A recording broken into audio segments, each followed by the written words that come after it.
Ang nakakainis bilang ngayon experience ko sa gobyerno bilang chairman ng National Youth Commission, sir, makikita ninyo, kaharap nyo sila, sasabihin nila na hindi totoong sila yung nagre-recruit. Kung sabihin diretso sa inyo at sa kahit kaninong Pilipino at sa kahit kaninong kadebate ko sa mga makakaliwang grupo, na wala naman talagang ibang nagre-recruit, kundi yung mga dati kong grupo, yung mga grupo na yun ngayon.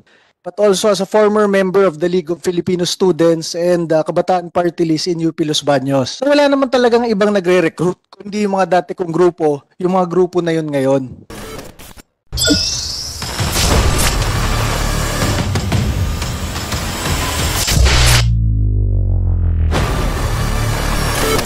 Ito na mga kabanat, no? Ito na yung kinakatakutan ni Manuel Raul, mga kabanat, at Makabayan Black. Noong nakaraan, kinukontra nila itong si Senador Bato de la Rosa kasi magkakaroon nga ng pagdinig sa itong kahapon nangyari November 29, at yun nga nagkatotoo at nagkaroon ng pagdinig at doon at nahubaran na naman yung kanyang party list, no? Mismo kasi si Cardima, itong Cardima na ito, alam nyo mga kabanat, si Cardima pala isa sa mga part ng Kabataan Party List na isiniwalat dito mga kabanat, at naiinis daw siya mismo daw minsan daw kaharap niya yung mga congressman na ito, sila ni Castro,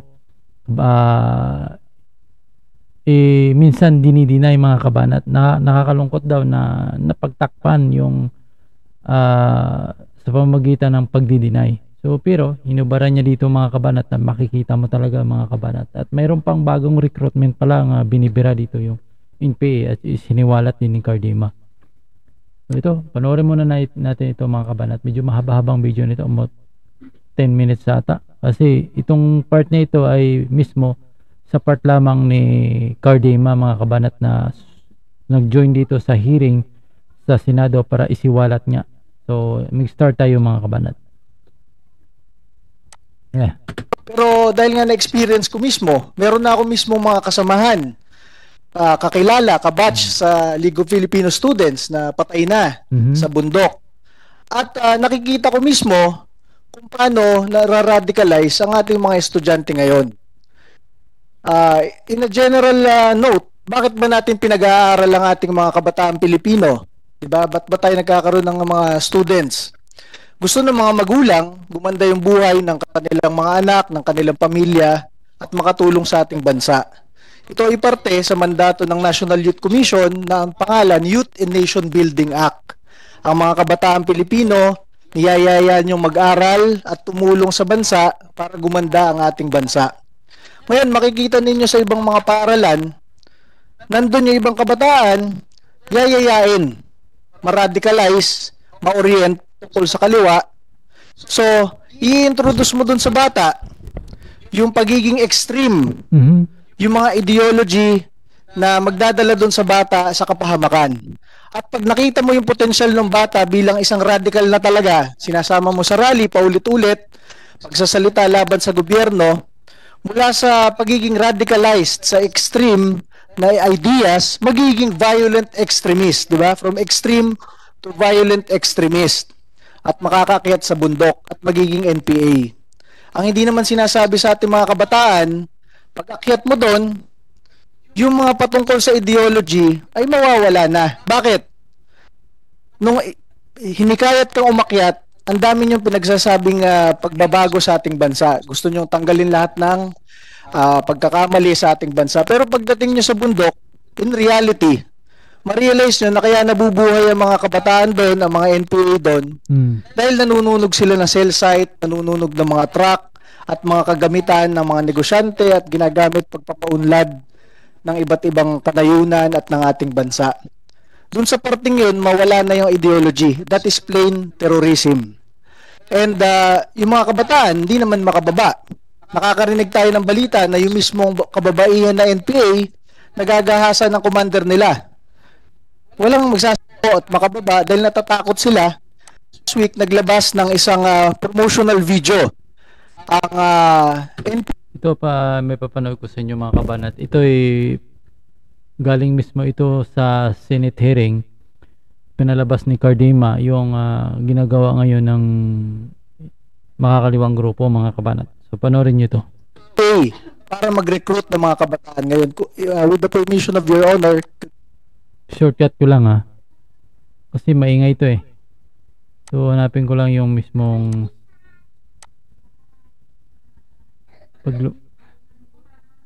ito. Kaya pala galit na galit yung mga kilala natin, mga kabanat. 'Di ba? Tinutulan na nila yung kaya ngayon 'di ba, nakarang araw tinututulan na nila yung hearing ni Senador Bato de la Rosa. Yun daw ay retagging na naman. Ayan. 18 taong pataas ka na ba? Gusto mo bang baguhin ang iyong kalagayan? Handa ka bang maglingkod sa bayan? Handa ka bang lumaban at lumahok sa digmang bayan? Sino mang hindi bababa sa 18 taong gulang, may malusog na pangatawan at isip, anumang nasyonalidad, lipi, kasarian o relihiyon, handang lumahok sa demokratikong revolusyon bayan laban sa nagaharing reaksyon, ay maaaring maging kasapi at mandirigma ng bagong hukbong bayan. Tara! Tara! Sapi na sa NPA. Yun, sapi na sa NPA. Yun ang ipinalabas ni Cardima. Hindi ko na itutuloy mga kabanat kasi may music yan. Yan ay picture na lang yan Picture na lang yan na naka-slideshow. Yun nga, naka-blur yung mukha para hindi makita kung sino-sino yan. Pero sabi ni Senador Bato de la Rosa mga kabanat, pinapatrace niya na yan kung sinong nag-upload ng original video yan. Mayamang madidetect yan ng NBI mga kabanat at gusto ni Senador Bato de la Rosa makasuhan yung nag-upload niyan at pati nag-share. Kaya yan mga kabanat, huwag nyo isi-share yan. Yung mismo galing sa kung original source ng pinagmulan yan, huwag nyo isi-share kasi katumbas yan na sinusuportahan nyo. Pero itong video na ito, napasingit lang naman ito sa Senado dahil nga mismong Senate naman nang nagpalabas ito mga kabanat. So ito yung pahayag ni Senador Bato de la Rosa patungkol dyan. Recruitment ng mga kabataan. Ginagawa pa nilang very trendy, di ba? Nagjo-joke-joke pa kayo kunwari sa bundok patungkol sa recruitment para makuha nyo yung trend sa kabataang Pilipino.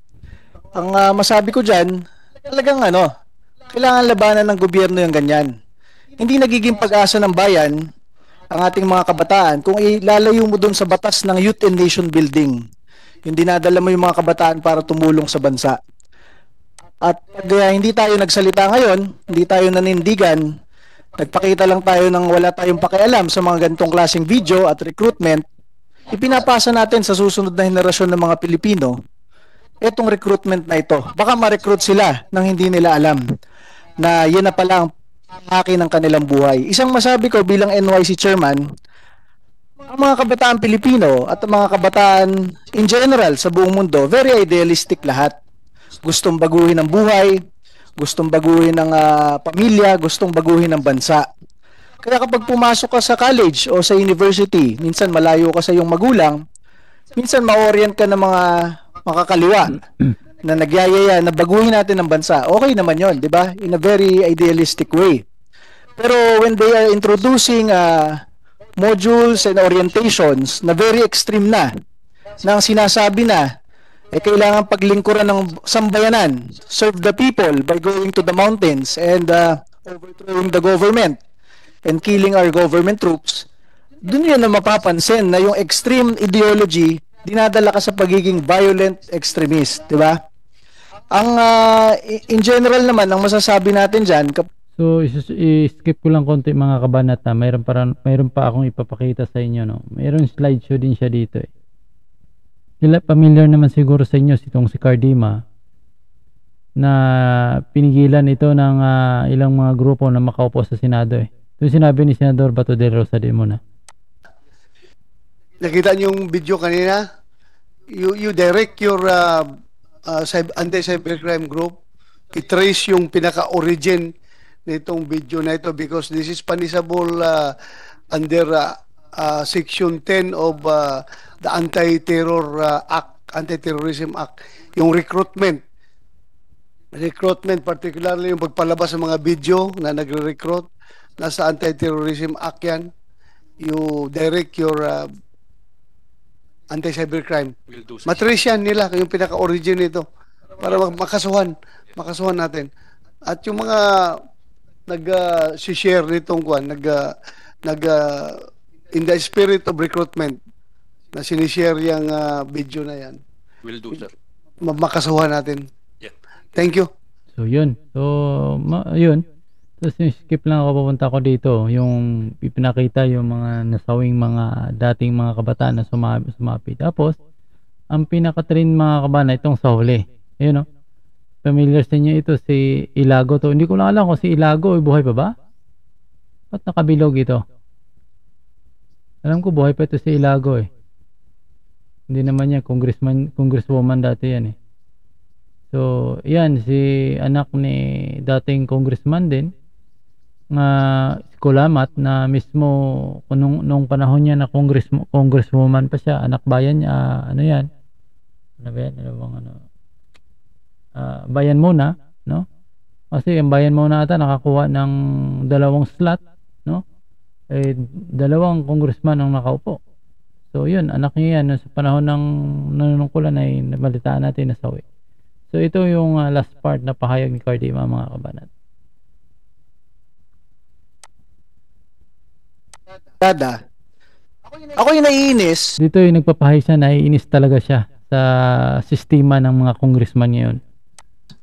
Minsan pupunta ako sa House of Representatives, sasabihin na wag magsalita patungkol sa red tagging.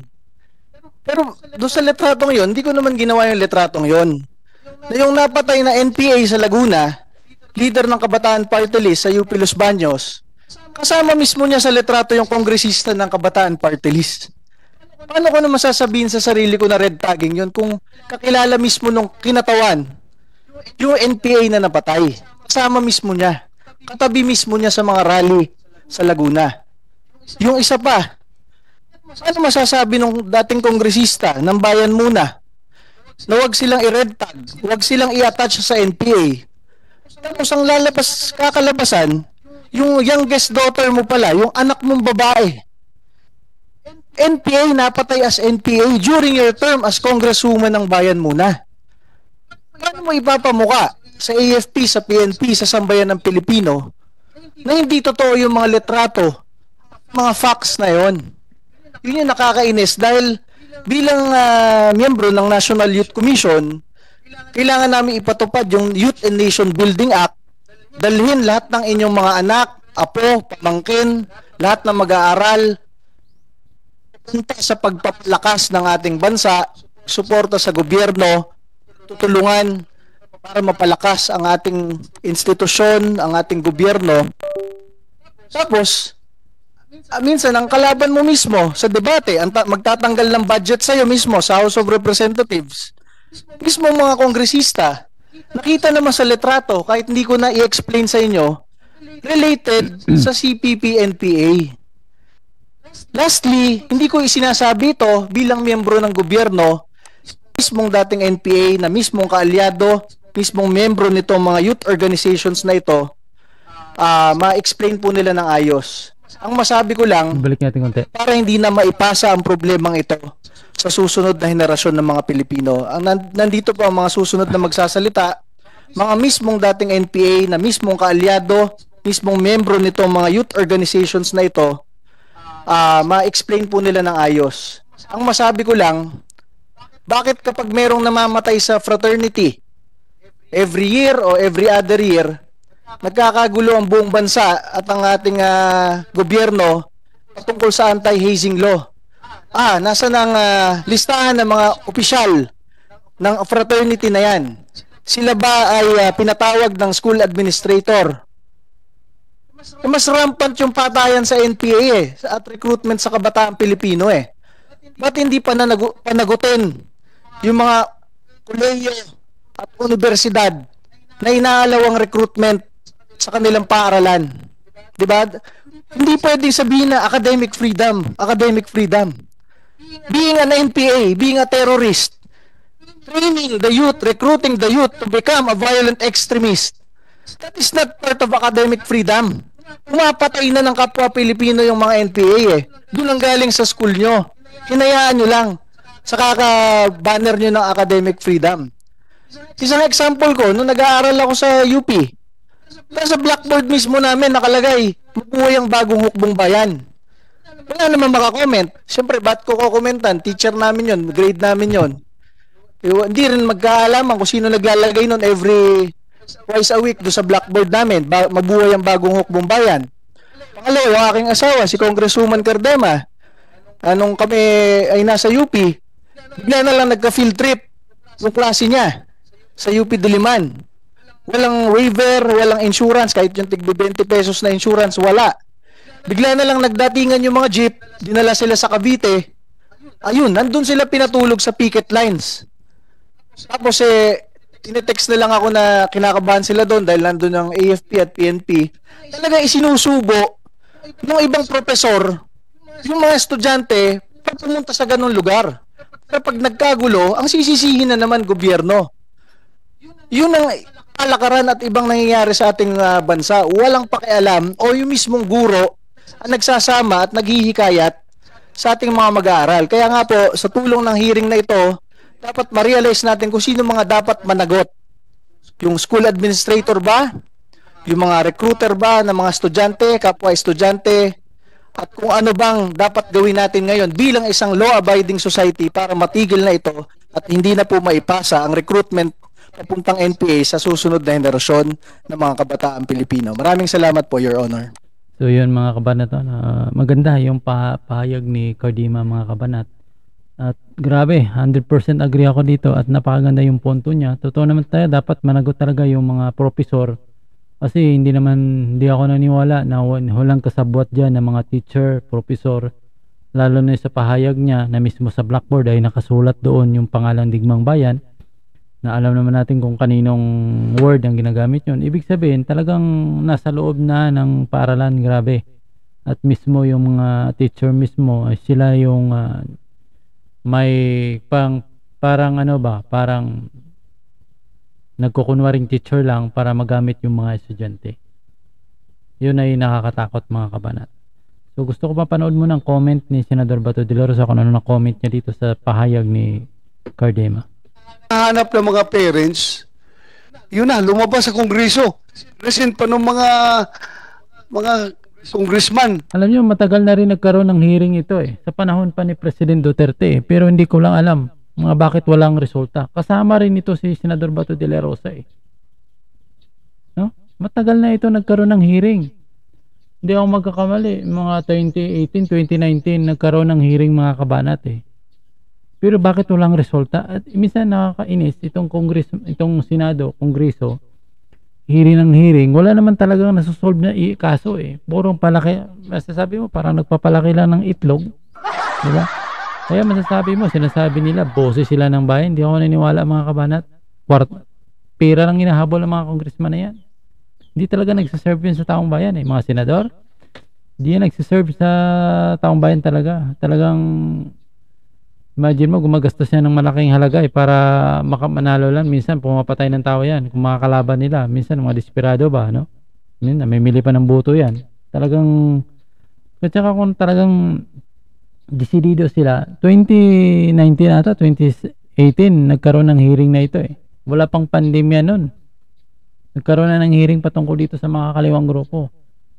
At na-take down ng kasing isang channel ko sa YouTube dahil doon sa Ivermectin 'di ba nakaraan na-take down lang yun 'di ba nagpandemya ay ni-upload ko kasi nagti-take din ako noon tapos na-upload ko ayun na violation ako kasi bawal na bawal talaga yun sa YouTube. So nasama yung video natin na talagang kitang-kita talaga doon pero until now walang takot kasi yung senador. Takot yung mga senador, congressman, banggain itong mga kayong grupo dahil napakalawak na nila Minsan matataas na sila. Nasa school, nasa gobyerno na sila, mga kabanat. Yan ang realidad talaga dyan. Abangan nyo, sunod na video mga kabanat, i-upload natin about sabi. Ito, kasi mahaba-haba ito, 4 hours itong video na ito. Hanapin natin yung mga highlights sa kaya. Ipapakita natin sa inyo.